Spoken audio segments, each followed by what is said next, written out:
هذا النور شفاء صدور.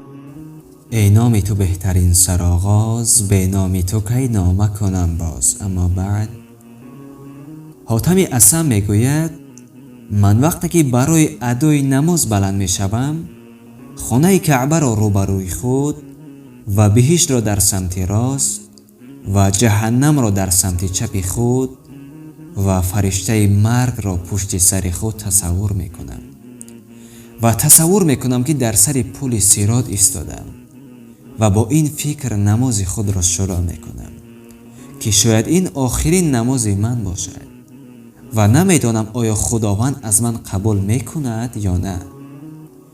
تنها داشتن بزرگان کمال و افتخار نیست، بلکه کمال و افتخار این است که با مانند زندگی و رفتار و اخلاق بزرگانمان زندگی کنیم. سلام علیکم و رحمت الله و برکاته.